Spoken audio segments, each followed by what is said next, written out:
Bonjour à tous, bienvenue sur Franck Info. Nous sommes mardi 2 août. Bien, l'hiver sera froid dans les maisons, chaud dans la rue certainement, et sec pour nos portefeuilles. Nous avions tout pour être heureux du nucléaire, des barrages et une électricité peu chère et à faible émission de CO2, mais sous la pression des Allemands et de la folie des écologistes extrémistes, nous avons laissé sombrer notre parc nucléaire et maintenant nous en sommes à remettre en service une centrale à charbon. Ah, bravo, quel progrès, franchement. Alors, avant de continuer, donc toujours sur le climat, merci en tous les cas pour les nombreuses vues de la première partie. Quelques lignes. Un article paru dans Le Parisien du 13 juin 2011, où on parle de la sécheresse. Il faut croire qu'il faisait très chaud aussi en 2011, comme souvent l'été. Et cet article dit « Pire que celle de 1976, la sécheresse qui frappe aujourd'hui la France n'est en revanche pas la plus sévère qu'ait connue notre pays.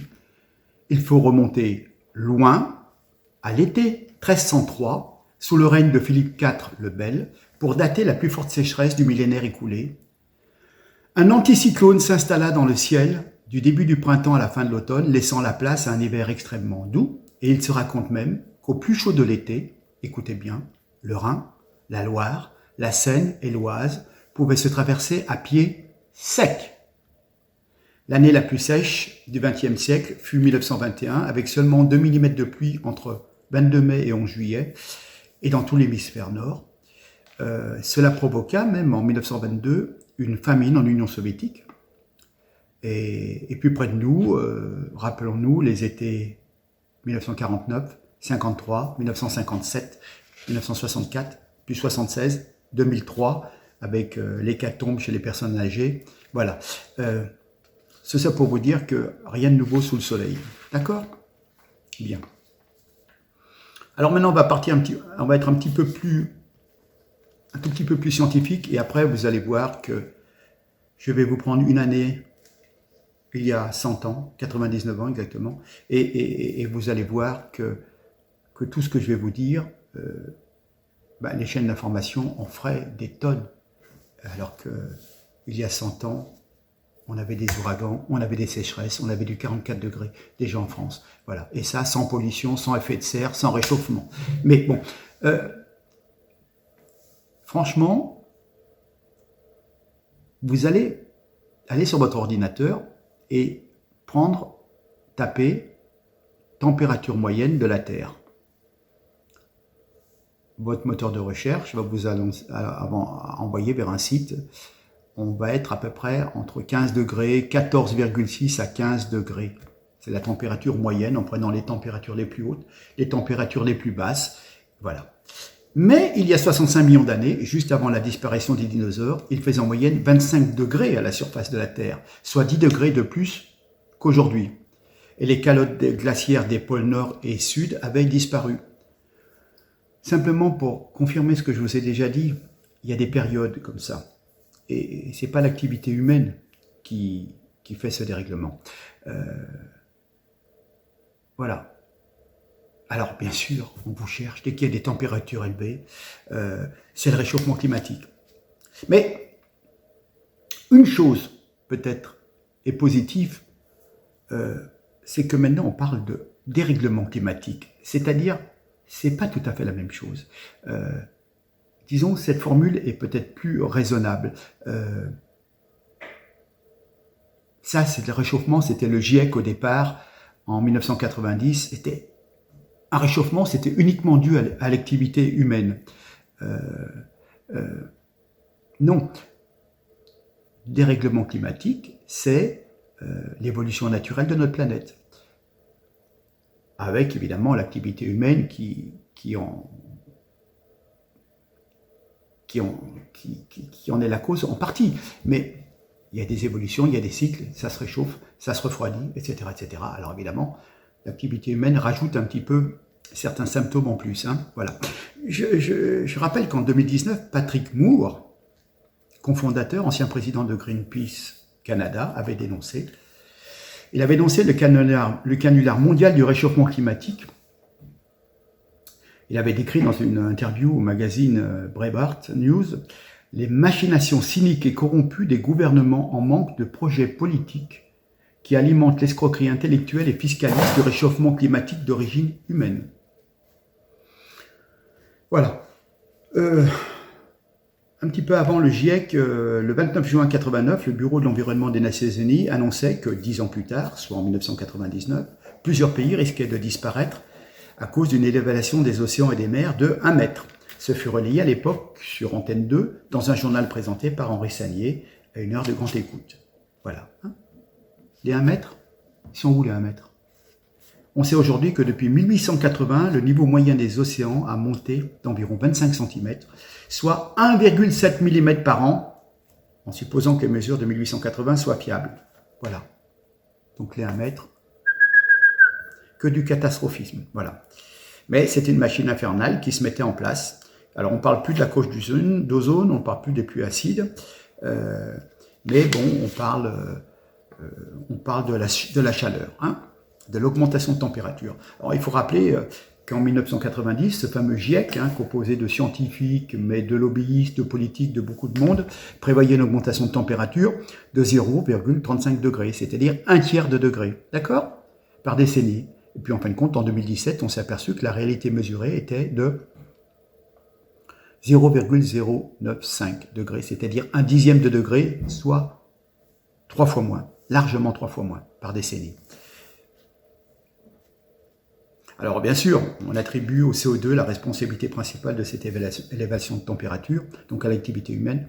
Et d'après les études de géophysiciens, membres de l'Académie, par exemple M. Vincent Courtillot, il vous explique que la température augmentait à la même vitesse de 1910 à 1940. Et de même, la température a augmenté de la même façon, c'est-à-dire 1/10 de degré, de 1970 à 2000. Alors que les émissions étaient beaucoup plus fortes de 1970 à 2000, on est d'accord, par rapport à 1910. Donc c'est bien la preuve que malgré l'augmentation de l'activité humaine, la température a augmenté de la même façon qu'en 1910. Hein, et la température a même baissé de 1940 à 1970, et pourtant, dans cette période, il y avait des émissions de CO2 qui augmentaient, et la température a quand même baissé. Vous voyez, c'est scientifique ça. Il y a 2 tiers, il y a le premier tiers au début du siècle et le dernier tiers qui augmente, et celui du milieu où il y a une activité CO2 importante baisse. Donc, c'est quand même bizarre. Voilà. Hein. Alors, il y a toujours, et ce géophysicien le dit, M. Courtillot, il y a une relation étroite entre l'activité solaire et l'élévation de la température sur Terre. Je vous ai dit, c'est une question de distance, d'inclinaison du globe. Voilà. Hein, bon. D'ailleurs, le fameux milliardaire Elon Musk, hein, le patron de Tesla, qui a aussi une société SpaceX qui lance des satellites, avait dit, en février 2022, c'est pas loin,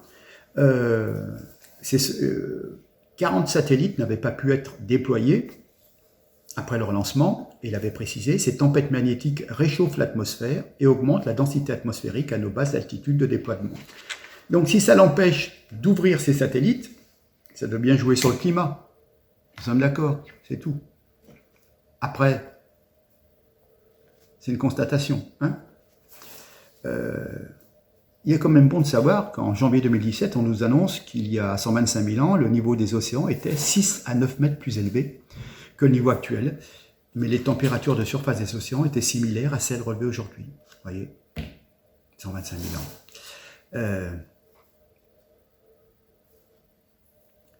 Ce que je veux dire, je vous ai parlé de la théorie précédente de notre ami, comment il s'appelait, de notre Serbe, Milanković, là. Mais dès que cet astrophysicien, là, Milanković, c'est ça, le GIEC, lui, a ses théories, et donc il ne faut pas dévier de ce que dit le GIEC. Voilà, hein, mais je vous l'ai dit, ils ont annoncé 0,35 degrés par décennie, on en est à moins du tiers, 0,095, voilà. Hein. Donc, on tacte. Donc, il se trompe à chaque fois. ce monsieur Vincent Courtillot, le géophysicien, oui, c'est un extrémiste, c'est un charlatan. Attendez, il est géophysicien, l'Académie des sciences, et il a travaillé auprès de Bertrand Delanoë, l'ancien maire de Paris. Bon, je ne pense pas que c'est quelqu'un d'extrême droite, hein, voilà, hein, ni complotiste. De toute façon, dès que vous êtes interrogatif, curieux, vous avez une espèce d'étoile jaune collée, vous êtes climato-sceptique. Je suis curieux. C'est ça, c'est la raison pour laquelle je fais des vidéos. Il semblerait que la bêtise soit la qualité principale d'une sous-classe de complotistes de droite et que la vérité serait de gauche. Vous voyez ce que je veux dire? Voilà. Alors pourtant des conneries à gauche, ils en ont fait. Hein. Bien entendu, il y a des tas de milliards de données, il faut les interpréter, confronter les points de vue, comparer les analyses, souvent elles peuvent être contradictoires, il y a des méthodologies différentes, voilà, qui donnent des résultats différents. Mais c'est la beauté de la science, c'est de comparer, c'est de ne pas s'en tenir à un langage unique. Voilà. De toute façon, dites-vous bien que le débat sur le changement climatique ne porte pas sur la science. C'est un effort de l'élite pour imposer des contrôles politiques et économiques à la population, c'est tout. Et les politiques sont les premiers à l'avoir compris et s'en servent. Voilà. Hein. De toute façon, comment ne pas être méfiant après avoir entendu tant de vraies fausses certitudes concernant la guerre du Golfe avec les armes de dissuasion massive, récemment sur le Covid, les masques étaient inutiles, après ils étaient utiles. Enfin, comment demander à la population d'accepter en bloc ce qu'on lui assène en permanence? Et on voit vraiment que tout est fait pour vous maintenir sous la domination de ces élites. Donc, je vous mettrai un lien. Je vous mettrai un lien de météoparis.com. J'ai choisi une année, 1923. Je répète, je vous passerai une vidéo après de Télé Liberté. L'idée principale est de continuer à faire peur pour faire passer tout le monde sous les fourches caudines de l'État soumis. Cet État est soumis et obéissant aveuglément aux mondialistes du nouvel ordre de Davos, bien entendu. Alors, dans les chroniques météo de l'année, j'ai choisi l'année 1923.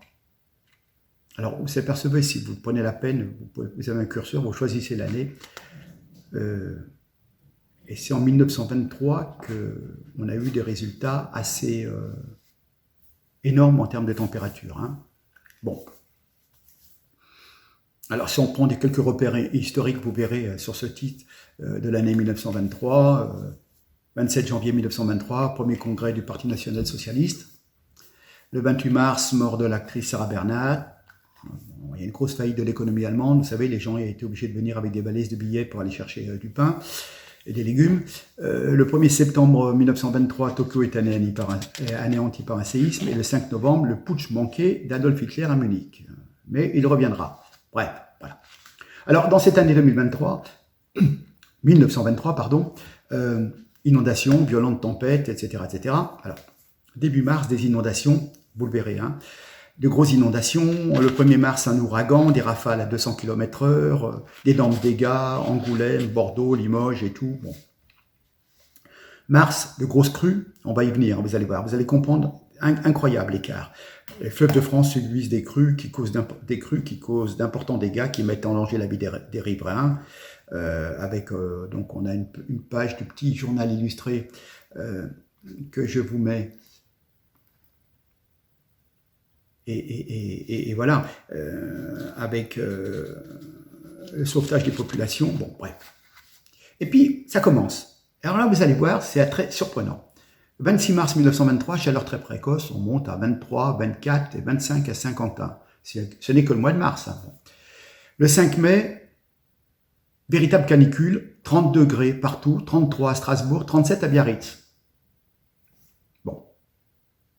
3 jours après, le 8 mai, vague d'orage d'une grande violence qui ravage de nombreuses communes dans l'ouest, des grêlons de 700 grammes. Donc, si nous avions ça maintenant, on vous dirait, oui, le réchauffement, la pollution, c'est normal, etc. Hein, 1923, hein, au nombre de voitures qui roulaient. Et là, vous voyez, on était donc en canicule le 5 mai. Le 10 mai, il neige dans l'extrême nord et en Belgique. Le 10 mai. Les mois de juin, exceptionnellement froids. Il fait aussi frais qu'en juin 1916. Les 17 et 18 juin, il neige au-dessus de 900 mètres dans les Vosges et le Jura. On est compte en l'espace de quelques jours. Et, écoutez-moi bien, du 5 au 15 juillet 1923, importante vague de chaleur, température dépassant 35 sur tout le pays. On mesure 38 à Rouen, 39 à Saint-Quentin, 40 degrés 5 dans les Deux-Sèvres. Voilà. Et en même temps, des orages extrêmement violents, des tornades provoquant la mort de 2 personnes à Vienne. Tous les arbres sont déracinés. 15 juillet. Hein. Le 2 août, une tornade ravage une bande allant de Fougères à Falaise. Ok. Et ensuite, 3 jours après, du 5 au 15 août, nouvelle vague de chaleur, exceptionnelle. Les 8 et 9 août 23, il fait 35 à 38 en région parisienne. Les températures atteignent des records absolus dans le midi. À Saint-Simon, 8 km au sud-ouest de Toulouse, on enregistre 44 degrés. C'est la valeur officiellement la plus élevée du XXe siècle en France. Nous sommes d'accord. Et les gens se baignent lors de la canicule, évidemment, du mois d'août, comme vous pouvez le voir sur cette photo. Fin août, le 29 août, une violente tempête balaye tout le nord-ouest du pays. Il y a un cargo qui chavire, 19 marins se noient, voilà. Et puis après, ensuite, des tempêtes en octobre, avec même le château de Versailles qui est endommagé. Tous les arbres sont déracinés. Il y a même déjà de la neige en octobre dans les Vosges, voilà. De nouvelles tempêtes, des chutes de neige en novembre, etc., etc., etc. Et puis, des cours d'eau, des inondations, énorme vent, la Seine est très à monter. D'ailleurs, on voit une image, je vous la mets, on voit une image à la porte de Bercy à Paris, les inondations, voilà. Hein. Et puis on s'apercevra que de grosses chutes de neige avec des hauteurs qui vont de 4 mètres à Val d'Isère, 6 mètres au col du Petit Saint-Bernard, etc., etc. Donc, voyez, ce que je veux dire par là, c'est que je prends cet exemple de 1923 pour vous montrer vraiment la diversité de ce qui s'est passé. On allait de périodes de crue à des périodes de sécheresse et de températures extrêmes. C'est ce que je vais vous montrer. Et si on prenait ces événements qui se sont passés et on les montrait sur les chaînes d'infos, mais tous les jours, on vous parlerait en disant « Oui, vous vous rendez compte, il y a eu ci, il y a eu ça, il y a eu une tempête, il y a eu 16 morts dans le bateau, le réchauffement climatique et tout. » Mais attendez, là, on ne vous parlait pas de réchauffement, il faisait 44 degrés au sud de Toulouse. Voilà, moi, c'est simplement ça. On a tendance tout le temps à oublier ce qui s'est passé, à oublier le passé, l'historique. Et ensuite, évidemment, vous pouvez, donc, de cette façon, vous rendre compte que ce n'est pas... comment dire, quelque chose d'extraordinaire et qu'on ne va pas de plus en plus vers la planète qui brûle. Bien qu'on ait tendance un petit peu à appuyer là-dessus et vous faire peur, hein, avec les cartes, avec du rouge de partout. Comment 28 degrés, 30 degrés, 32 degrés, la joie des cartes, elles sont peintes en rouge pour des températures de 28-29 degrés, mais on a toujours eu cette température en été. Qu'est-ce qu'il y a de spécial ? Ah oui, quand ça approche 38, 39, etc., c'est un petit peu plus canicule. Mais bon, j'ai eu l'occasion j'y reviendrai peut-être avec une troisième partie, mais si on regardait dans l'histoire de France, les termes de sécheresse, il y a eu des dizaines, centaines de personnes qui sont décédées suite à ces événements. Mais de grands professeurs ont fait des livres sur l'évolution du climat pendant 1000 ans. Et vous verrez, j'y reviendrai certainement dans une troisième partie. Et voilà, vous allez voir. Alors, j'étais tombé sur une page Facebook assez sympa. Quelqu'un qui décrivait la canicule, qui parlait de la canicule de 1976, qui était certainement la plus importante dans les récentes dernières années. Une personne dit, vu et vécu personnellement, 45 degrés en plein soleil. Évidemment, quand c'est pas long, mais c'est en plein soleil. Et ça nous fait 10 points de plus en température. Même Cannes, la ville de Cannes, avait sa magnifique plage totalement désertée, tellement le sable brûlait. C'est du vécu, c'est pas de la psychose média. Et en ce temps-là, tout le monde vivait à l'italienne. Tous les matins, volets fermés, travail dès 5 heures du matin, repos l'après-midi, avec hydratation en eau et fontaine, qui n'étaient pas fermées à l'époque, des linges humides derrière les volets fermés bien entendu, et pas de psychose délivrée en disant « Waouh, attention, on va tous mourir, c'est la fin du monde, il faut tout couper, tout arrêter, couper votre Wi-Fi ». Voilà, hein, il n'y avait pas les chaînes d'infos, notamment BFM, voilà. Alors la conséquence, en 1976, c'est qu'ils ont vendu énormément de ventilateurs et de boissons, de diabolomantes, etc. Et puis à Paris, c'était relativement désertique, sauf le soir, aux terrasses, car on peut peut-être rappeler, en faisant un parallèle avec ce qui se passe actuellement, c'est que Paris vivait, même la nuit à l'époque, comme beaucoup de villes et villages de France, il n'y avait pas d'agression couteau, hein, toutes les 30 minutes, et encore, si ce n'est pas toutes les 3 minutes, des pompiers qui pouvaient aller porter secours et assistance un peu partout, qui organisaient des bals très populaires où tout le monde s'empressait de s'y rendre, une France joyeuse, festive, respectueuse, digne, cultivée, polie, empathique, d'une certaine entraide scellée par l'Union nationale. Hein, et puis maintenant, évidemment, 50 ans plus tard, voilà. Donc, la personne disait « Je suis le témoin de la France d'hier et du délire d'aujourd'hui. Nous sommes tous témoins de ce délire. » Voilà. Donc, je vais terminer avec une petite vidéo assez courte qui explique un petit peu, comment dire, passe sanitaire. Bientôt, vous aurez un passe climatique qui vous dira « Attendez, vous êtes bien gentil, monsieur, mais vous avez tel type de voiture. On sait vos consommations d'après votre compteur Linky.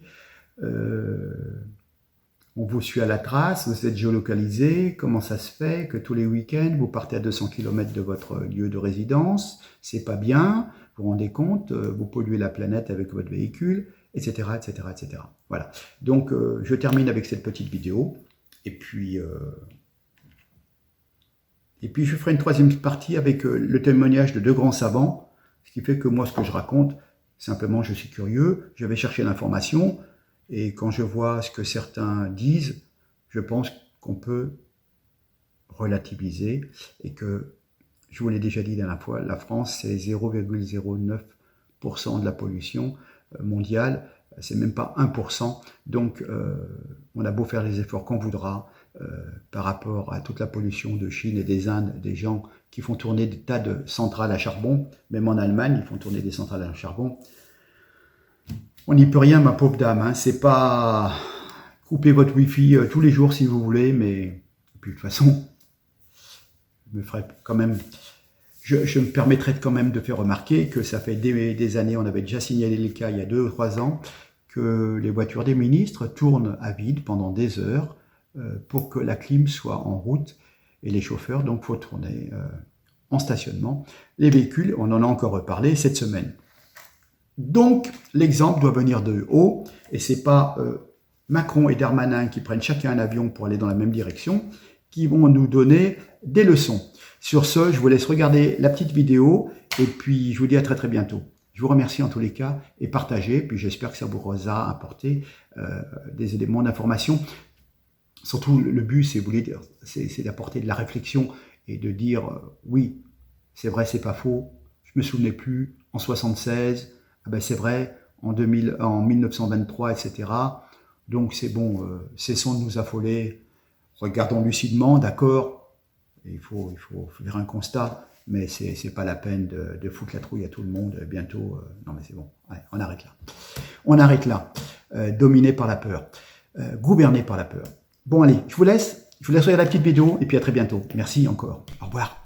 Je vous mets en lien l'adresse du site très officiel de météoparis.com afin de vérifier par vous-même la vérité des faits, complètement à l'opposé du message diffusé par les radios que vous écoutez. Madame, Monsieur, bonsoir. À la une de cette édition, l'affaire du siècle porte-t-elle les germes de nouvelles restrictions de liberté? La pétition climatique qui contraint l'État pourrait justifier un nouveau tour de vis sécuritaire. L'écologie comme prétexte pour restreindre un peu plus les libertés, c'est une hypothèse qui prend de l'ampleur avec la condamnation de l'État pour préjudice écologique. Après le pass et le confinement sanitaire pourraient naître les passes carbone et autres confinements écologiques. Petit aperçu du meilleur des mondes. Le pass sanitaire prolongé et déjà ce profil de nouvelles restrictions de liberté, alors que la crise sanitaire permet un tour de vis sécuritaire inédit en France, le spectre d'un nouveau motif de domestication de la population plane déjà sur le pays.